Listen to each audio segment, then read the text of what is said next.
Puji Tuhan, saya sampaikan selamat pagi dan salam sejahtera dalam Tuhan kita Yesus Kristus. Haleluya.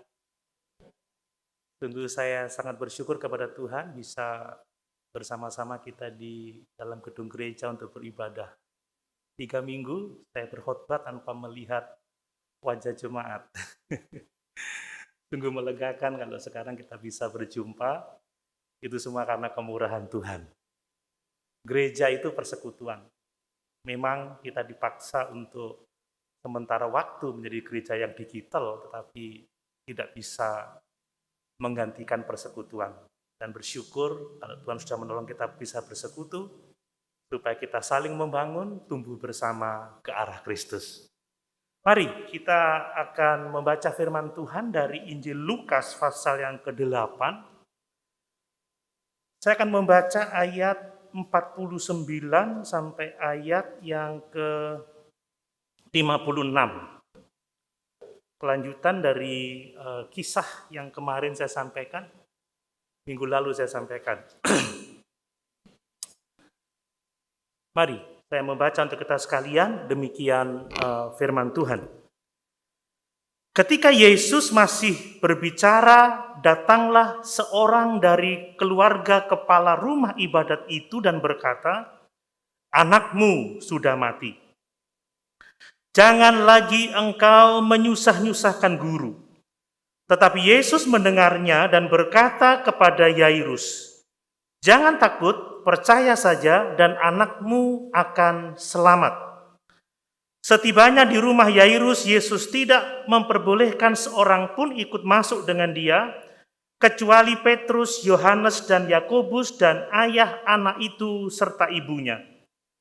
Semua orang menangis dan meratapi anak itu, akan tetapi Yesus berkata, "Jangan menangis. Ia tidak mati, tetapi tidur."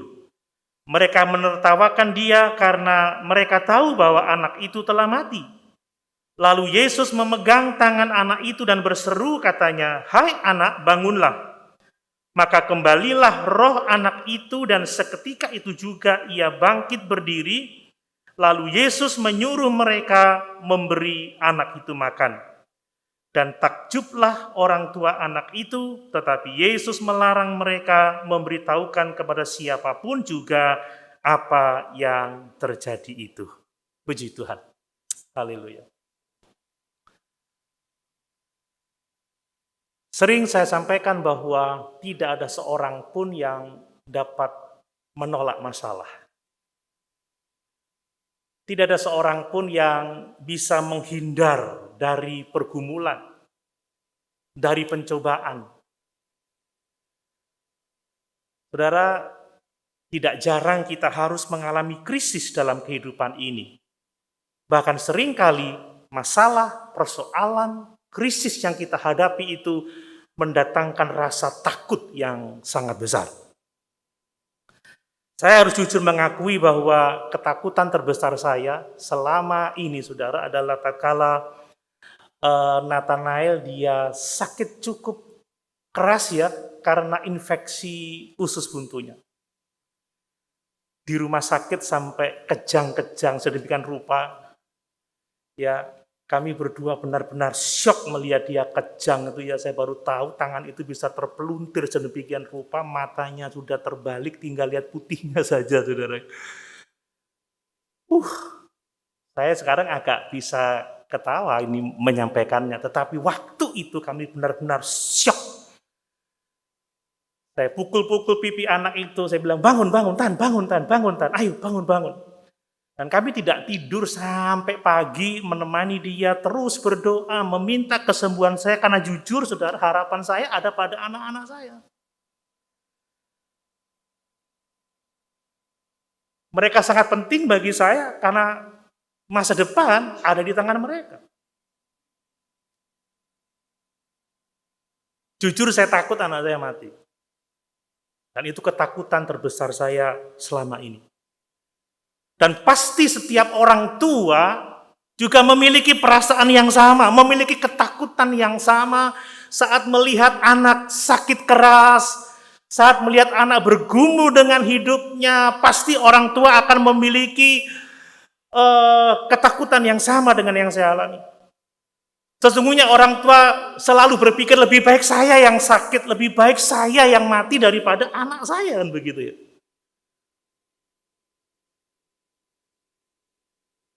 Dan dari pengalaman itu, saudara, saya bisa memahami apa yang dialami oleh Yairus. Waktu anaknya sakit parah, dia berusaha sedemikian rupa untuk mendapatkan pertolongan. Dan di saat dia berusaha untuk mendapatkan pertolongan, tiba-tiba dia mendengar kabar bahwa anaknya sudah mati. Kita membaca tadi, ada orang dari rumahnya yang berkata, anakmu sudah mati, jangan lagi engkau menyusah-nyusahkan guru. Saya bisa menyadari betapa syoknya dia, pasti dia bacanya pucat hatinya, hancur mendengarkan berita itu. Saya masih mengingat wajah ibu saya ketika anaknya mati, saudara. Seharusnya anak yang menguburkan orang tua.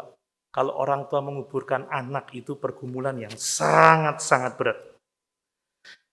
Kita tahu cerita ini, saudara ya, bagaimana saat masih sakit, Yairus telah berusaha keras ya. Dia putus asa dan dia datang kepada Yesus untuk mendapatkan pertolongan. Ini anak perempuan satu-satunya, saudara.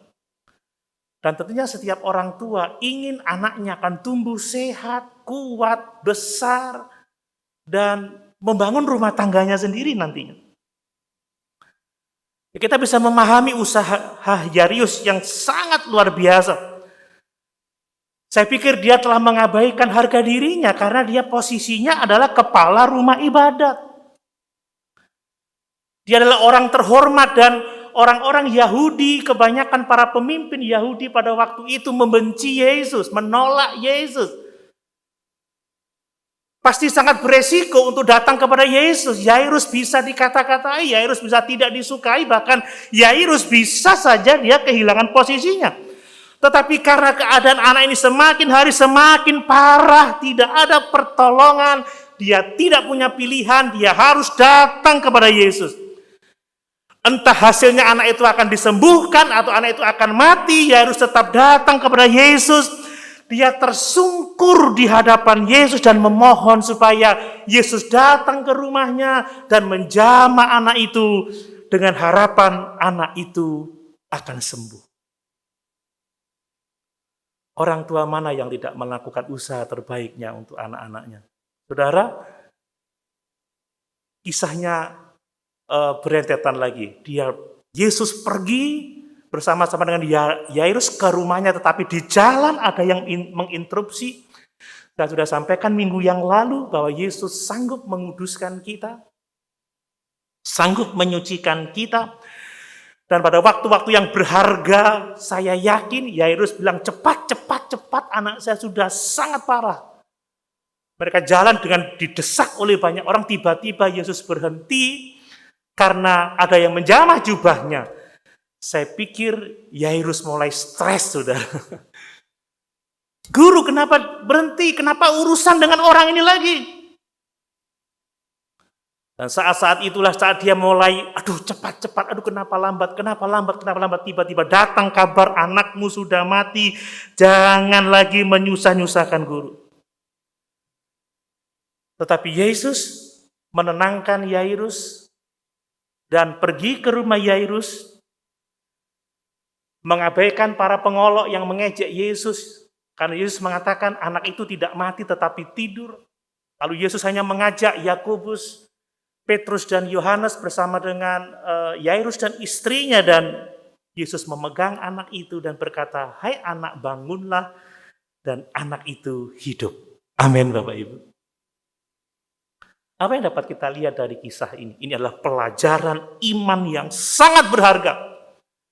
Tidak hanya bagi Yairus, tidak hanya bagi istrinya, tidak hanya bagi para murid, Yakobus, Yohanes, dan Petrus, tetapi ini juga adalah pelajaran iman yang sangat penting bagi semua kita orang percaya di dewasa ini.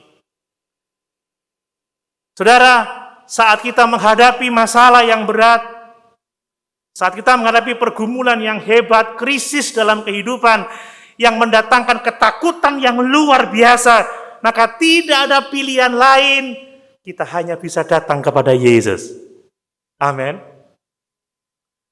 Tetapi untuk datang kepada Yesus itu bukan perkara mudah. Karena selalu ada penghalang bagi iman kita. Hanya orang-orang yang dapat mengatasi penghalang bagi imannya, yang akan datang kepada Yesus dan melihat kuasa Yesus dinyatakan, sehingga nama Tuhan dipuji dan dipermuliakan. Saya tidak mendoakan, saya juga tidak berdoa untuk diri saya sendiri, tetapi cepat atau lambat, ada waktunya kita akan mengalami krisis yang sama yang dihadapi oleh Yairus. Mungkin krisis-krisis yang lain. Ya. Ada waktunya saya akan menghadapi kematian saya sendiri. Ada waktunya saya akan menghadapi kematian orang-orang yang saya cintai. Dan itu krisis yang sudah jelas menakutkan. Tetapi puji Tuhan, saudara, dari kisah Yairus ini kita mendapat pelajaran yang sangat luar biasa. Apa pelajarannya? Bahwa ada berkat dari setiap persoalan yang kita hadapi. Amin. Ada berkat dari setiap pergumulan yang kita hadapi. Ada berkat, ada manfaat dari dalam situasi yang sangat menakutkan yang mungkin kita hadapi dalam hidup ini. Nah, berkat-berkat apa saja yang dapat kita terima tatkala kita menghadapi pergumulan yang hebat saat kita menghadapi krisis dalam kehidupan. Saudara, berkat yang pertama adalah bahwa krisis, persoalan, masalah itu mengembalikan kita kepada prioritas hidup yang sesungguhnya. Ini yang sangat penting, saudara. Ya, sebagai orang percaya, bahkan banyak pendeta, bahkan saya sendiri pernah mengalami bahwa tanpa disadari, prioritas hidup ini mulai bergeser, saudara.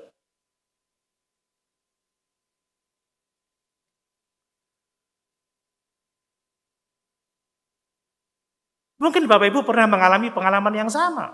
Prioritas hidup tiba-tiba melenceng, tidak seperti yang seharusnya.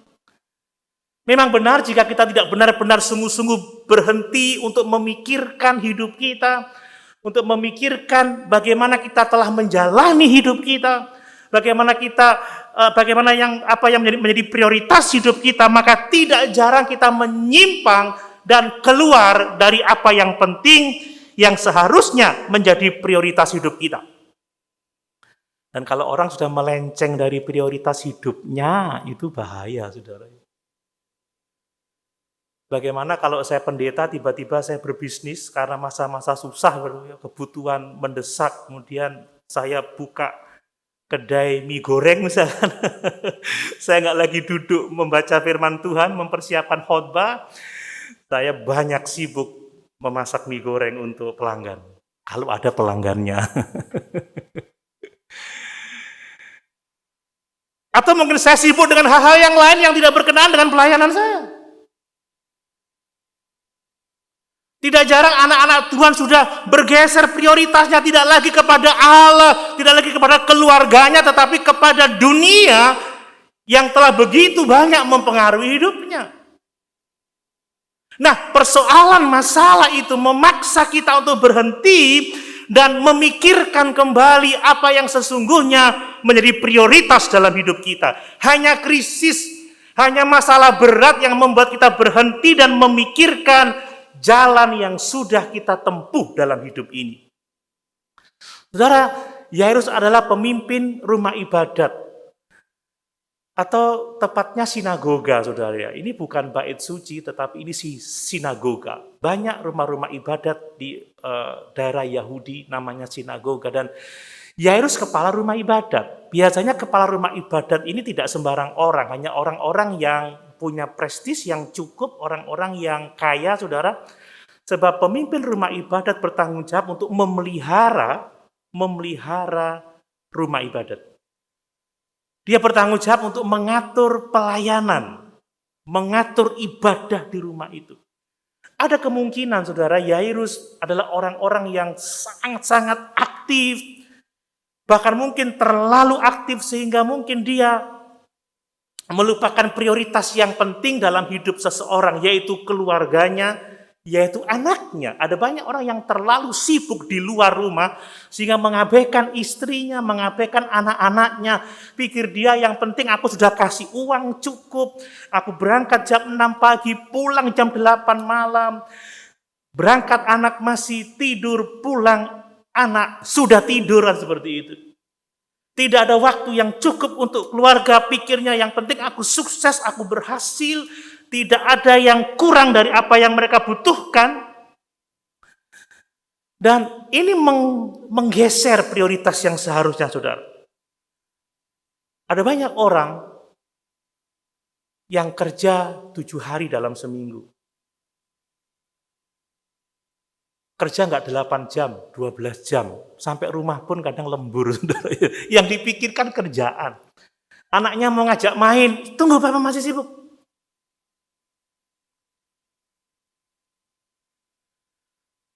Kalau sudah begitu pasti gereja ditinggalkan. Maaf Pak Pendeta, saya nggak hadir ya. Aduh, besok ada meeting. Prioritas mulai bergeser. Saudara, perhatikan, kekayaan duniawi, ketenaran, apapun itu, mungkin memang benar bisa memberi kepada kita fasilitas yang baik dalam hidup, fasilitas pengobatan yang terbaik, tetapi harta tidak bisa melakukan segalanya. Amin. Amin, Bapak Ibu.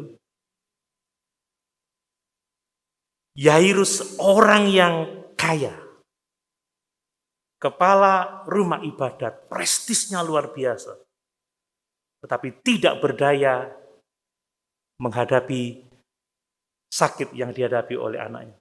Dan saat dia harus menghadapi kematian anaknya, maka apa yang dipikirnya penting selama ini, kedudukannya, kekayaannya, apapun yang dia peroleh, tidak ada artinya sama sekali. Dan dia menyadari bahwa satu-satunya hal yang layak untuk dihidupi dalam hidup ini adalah keluarga, anaknya, Tuhan, dan orang percaya. Amin, Bapak Ibu. Apa artinya kita memiliki seluruh isi dunia ini kalau jiwa kita binasa? Apa artinya sukses kalau keluarga kita merana karena kurang perhatian kita, kan begitu?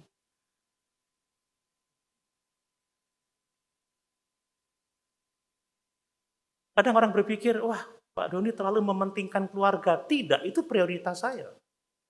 Saya melayani, harus itu.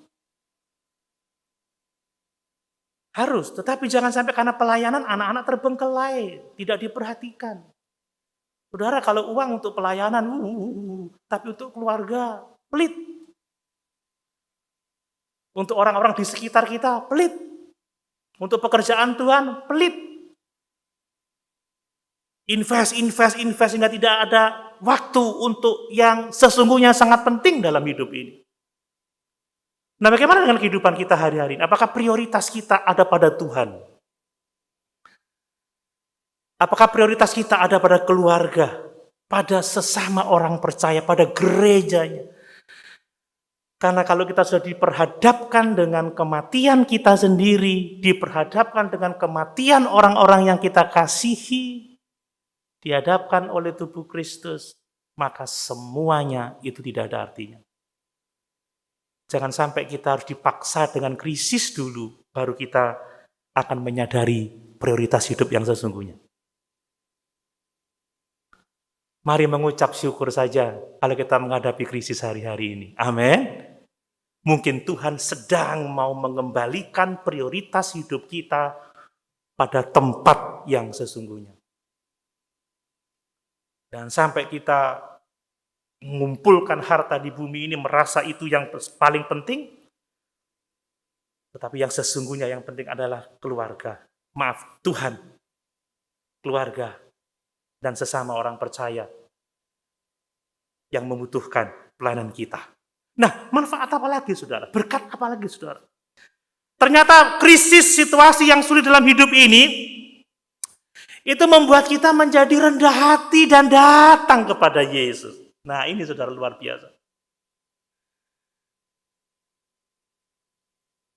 Dan kalau kita datang kepada Yesus, maka itulah kesempatan bagi Yesus untuk menyatakan kuasanya, untuk menyatakan pertolongannya. Seperti wanita yang pendarahan 12 tahun telah saya sampaikan minggu lalu bahwa hal terbaik yang terjadi dalam hidup wanita ini adalah sakit 12 tahun lamanya, habis hartanya dan semakin buruk keadaannya. Itu yang membawanya kepada Yesus. Kalau dia masih mempunyai uang dan masih ada tabib yang bisa diharapkan untuk mengobatinya, dia tidak akan datang kepada Yesus, tidak akan tumbuh iman dalam dirinya, dan tidak akan mengatakan, asal saja ku jamah jubahnya, maka aku akan sembuh. Tidak mungkin ada itu.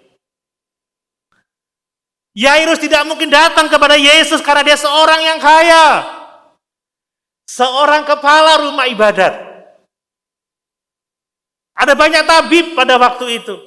Tetapi ketika semuanya gagal dan anaknya hampir mati. Bayangkan, anaknya hampir mati. Kalau nggak hampir mati, nggak datang kepada Yesus.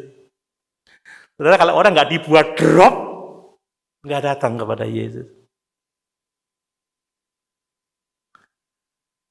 Ya, saya bersyukur saja kalau dibuat drop berkali-kali, karena itu yang membuat kita berlutut dengan sungguh-sungguh. Amin, Bapak Ibu.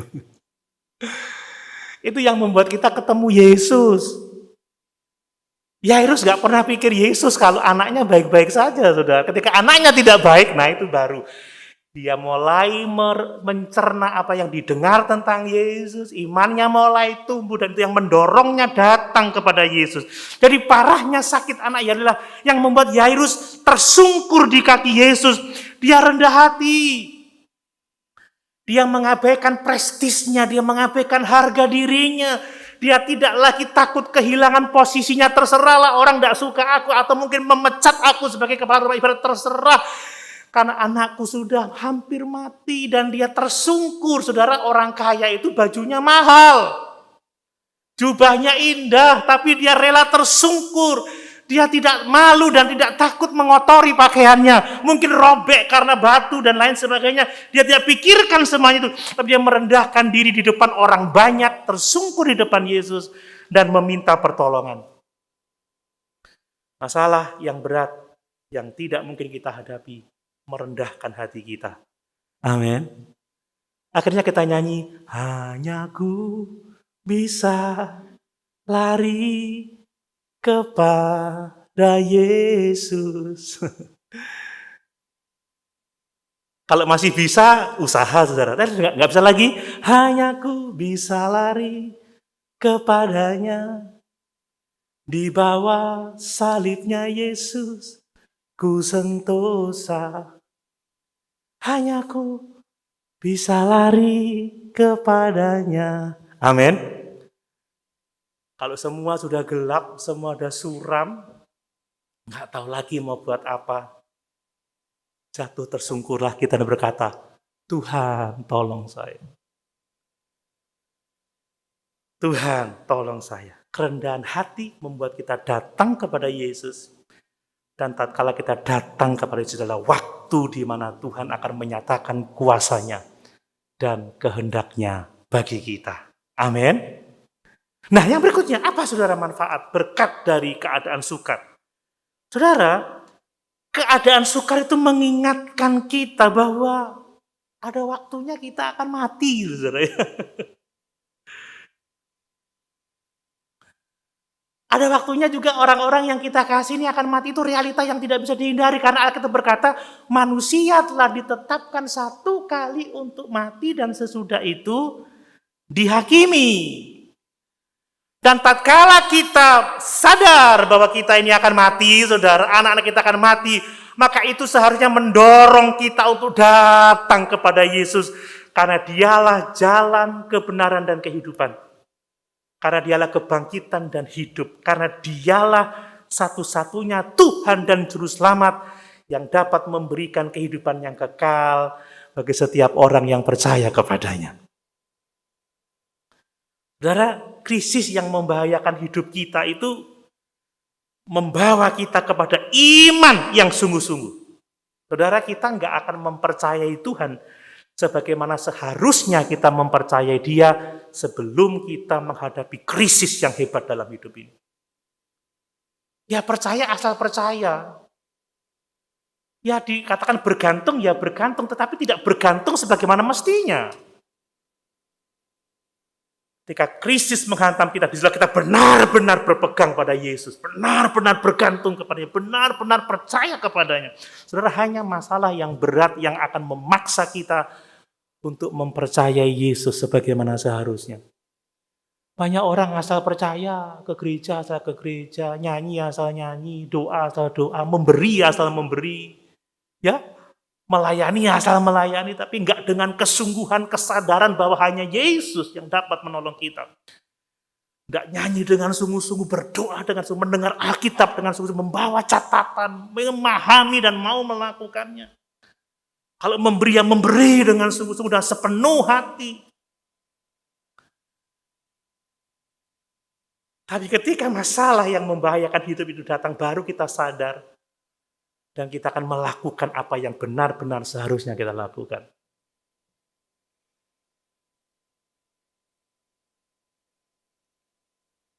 Masih ingat dulu waktu saya dikatakan, wah fibrosis 3, sebentar lagi fibrosis 4, tinggal jadi bunga tempat tidur katanya. Tinggal tunggu mati. Ya saat itu saya melakukan apa yang harus saya lakukan. Dan saya berhasil, setelah sehat lagi, lupa kalau akan mati, ya balik lagi, makanya didropkan lagi supaya sadar lagi, kan begitu. Manusia begitu, saya juga tidak sempurna. Kadang swing ya, kadang hidup ini kadang di atas, kadang berayun, tapi masalah Tuhan izinkan bahwa Dia yang membawa kita kepada masalah untuk mendewasakan kita. Amin. Ya sering kali kita tanpa sadar hidup bergantung pada diri sendiri, bergantung pada kekayaan kita, bergantung pada harta kita yang rapuh, yang lemah, saudara.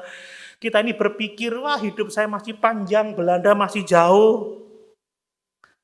Kalau usiaku udah 70 baru aku akan serius. Tidak, saudara, ini baru 12 tahun udah mau mati anak Yairus.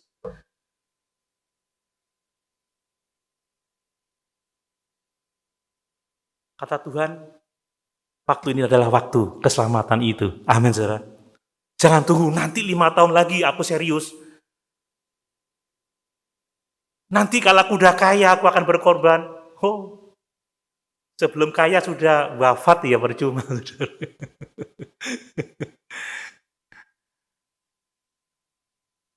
Yairus tahu persis, anaknya 12 tahun, saudara.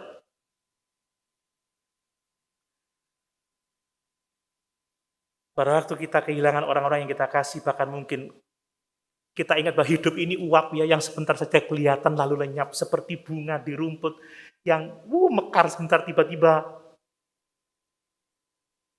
layu, gugur.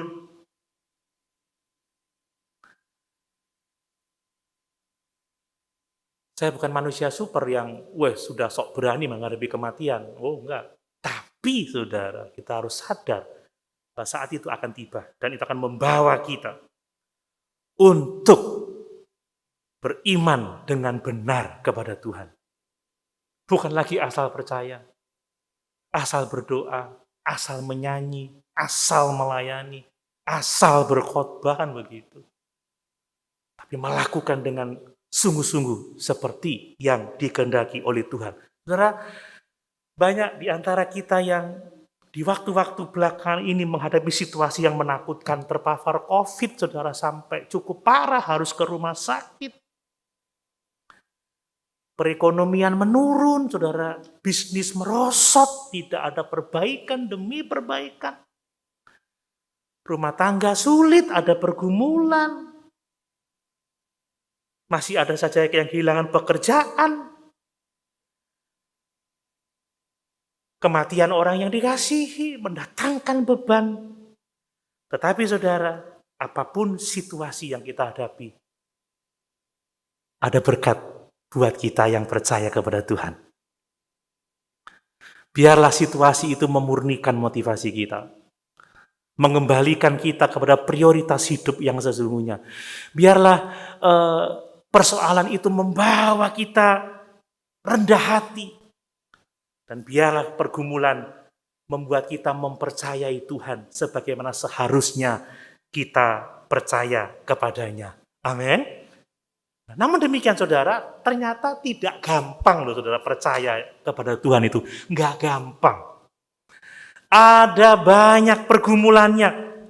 Jadi kalau kita mau dapat percaya dengan sungguh-sungguh, kita harus mengatasi semua penghalang iman. Ada begitu banyak hal yang membuat kita tidak dapat benar-benar mempercayai Tuhan sebagaimana seharusnya. Kita membaca bagaimana Yairus datang kepada Yesus, tetapi sungguh kita tahu dia percaya kepada Yesus.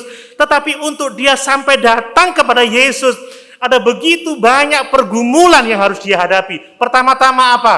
Omongan teman-temannya di kalangan pemimpin orang Yahudi. Kamu kok datang sama Yesus? Kita nggak suka sama dia. Kan begitu saudara. Belum lagi prestisenya, harga dirinya terlalu tinggi untuk datang kepada Yesus. Siapa Yesus? Anak tukang kayu? Orang kelas bawah? Tapi Yairus mengatasi penghalang itu. Dia mengatasi apa kata orang tentang dirinya, dan dia telah merendahkan dirinya sehingga dia datang kepada Yesus dan tersungkur di kaki Yesus. Wow. Saudara, ada banyak hal yang menghalangi kita untuk benar-benar percaya kepada Yesus. Apakah itu kata orang lain? Apakah itu harga diri kita, kesombongan kita, atau pikiran-pikiran yang salah? Ngapain lu ke gereja? Ngapain lu ke pendeta? Ngapain lu berdoa? Gak ada gunanya.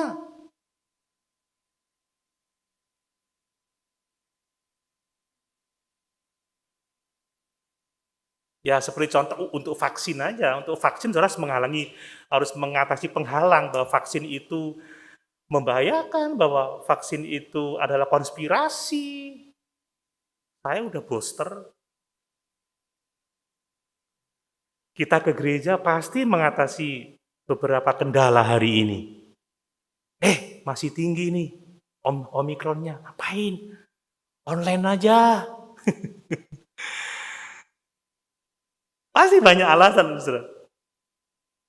Kemudian pada waktu di jalan, tiba-tiba Yesus berhenti karena perempuan yang pendarahan 12 tahun. Dia mulai kecewa lagi, kenapa sih kok berhenti? Dan justru di saat-saat yang menurut dia tiap detik itu berharga, tiba-tiba ada berita, anakmu sudah mati, jangan susah-susahkan guru, tambah hancur hidupnya. Tetapi Yesus dengan lemah lembut mengatakan, jangan takut, percayalah anakmu akan selamat. Dan dia bisa mengatasi penghalang itu. Sampai di rumah saudara, pelayat-pelayat sudah mulai nangis mereka. Nah, kalau kita membaca sejarah Yahudi, orang Yahudi yang paling miskin itu saudara ya, kalau ada anggota keluarganya yang mati, istrinya atau suaminya harus nyewa setidaknya 3 pelayat profesional, yang 2 main seruling, yang 1 nyanyi sambil teriak-teriak, mulai dari mulai nangis yang sangat pelan, sampai dan itu sangat-sangat ribut. Anak mau mati, anak satu-satunya perempuan mati. Kemudian ketika Yesus bilang, diam. Dia sedang tidur. Kamu anak mati, kamu bilang tidur. Aduh saudara, itu pasti menjadi penghalang iman yang sangat luar biasa.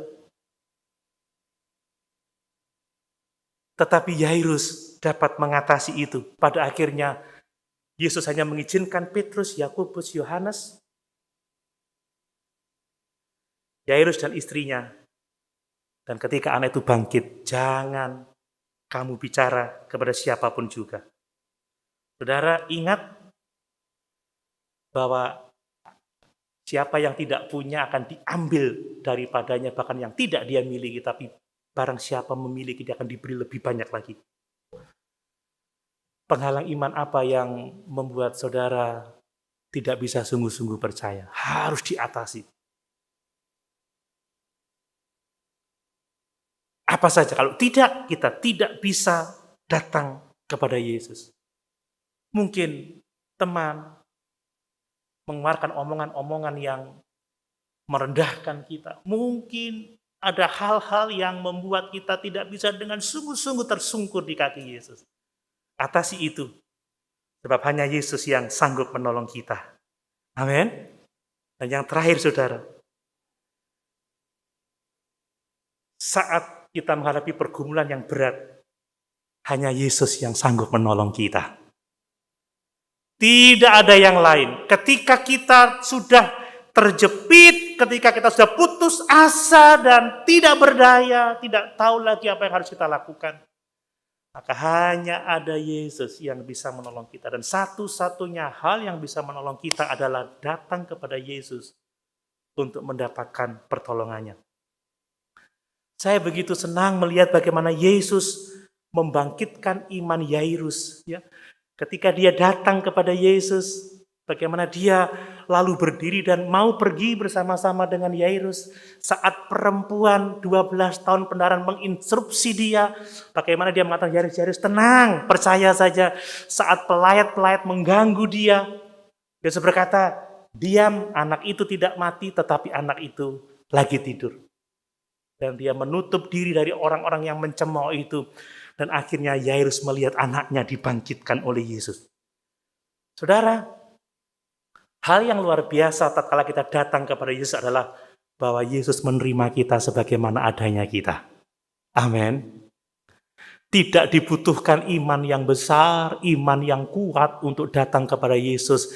Kita datang dengan keadaan kita yang terpuruk, dengan iman yang sekecil apapun juga, Yesus berkenan menolong kita. Amin. Ada orang yang bilang, kan Pak Pendeta punya jubah pendeta. Enggak, saya enggak punya jubah pendeta, saya punya hem dan dasi. Saya kan orang Kristen biasa, tolonglah Pak Pendeta yang mendoakan saya.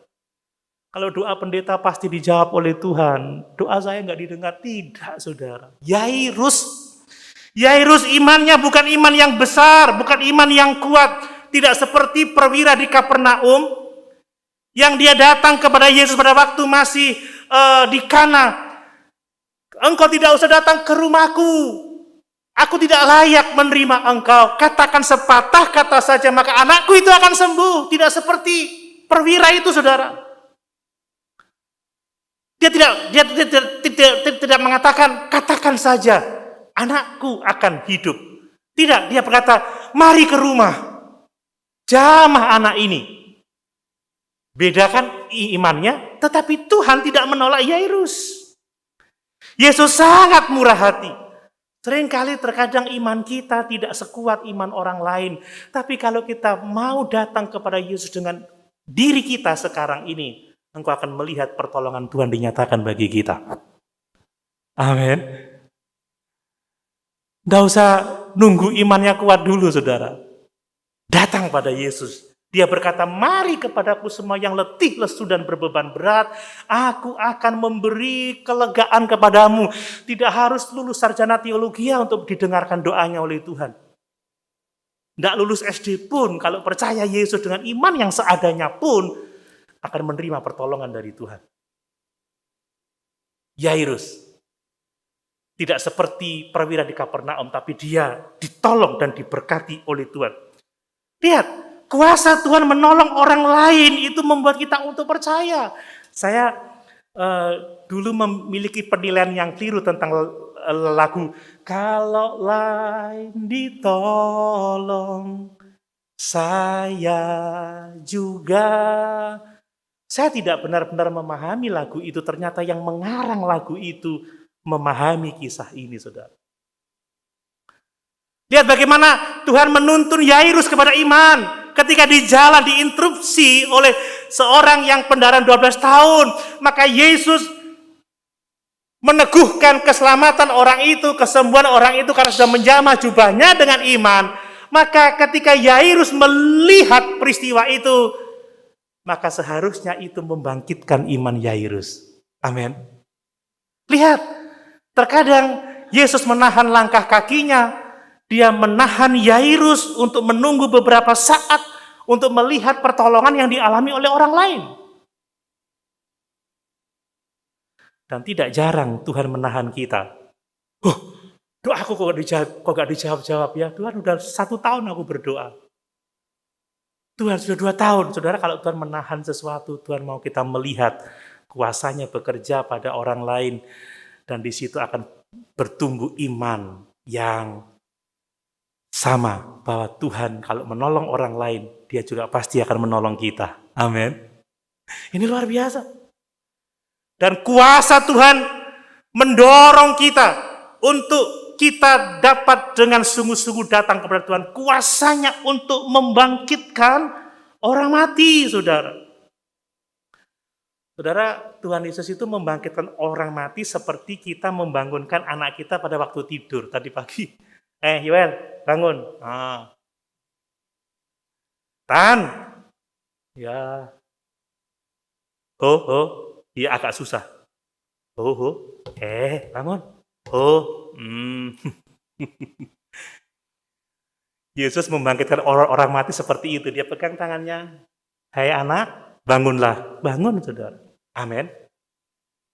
Dan hanya dengan perkataan saja, dia menghidupkan orang yang mati. Ketika dia berkata kepada anak janda di Nain, hai anak muda, bangunlah. Maka anak itu hidup. Ketika dia berkata kepada Lazarus, Lazarus keluarlah. Maka hiduplah Lazarus. Kalau dia mau menolong kita, dia hanya perlu berfirman saja. Amin, saudara. Tidak perlu ritual. Ayo, ambil minyak nih. Saya butuh pengudusan ini, saya butuh minyak ini, saya butuh minyak goreng. Sekarang minyak goreng mahal, saudara. Susah didapat. Kata istri saya, Bapak, tidak ada sudah di Indomaret habis, di situ habis. Di Lipo yang ada yang dorang, larang. Gak satu kue, terus apa? Rebus. Aduh, barang-barang naik, saudara, setengah mati. Kalau Yesus mau menolong kita, sepatah kata dia ucapkan, tertolonglah kita. Amin. Mungkin kita sedang mengalami masa-masa sukar hari ini. Seberapapun masa itu menakutkan kita, bersyukurlah. Sebab Tuhan punya rencana atas hidup kita. Amin. Amin. Masalah akan membuat kita kembali kepada prioritas hidup yang sesungguhnya. Masalah membuat kita rendah hati. Membawa kita kepada Yesus untuk melihat kuasanya dinyatakan. Kita mau sungguh-sungguh percaya, atasi semua penghalang iman. Dan lihat Yesus. Kasihnya, kuasanya, seharusnya mendorong kita untuk hanya datang kepada Yesus. Mungkin Yesus tidak akan membangkitkan atau melakukan hal-hal spektakuler seperti yang dialami oleh Yairus, tapi percayalah bahwa di dalam Tuhan ada jaminan keselamatan, jaminan kehidupan yang kekal. Amin. Jangan takut, datang kepada Yesus dan alami pertolongan Tuhan. Mari sama-sama kita berdiri.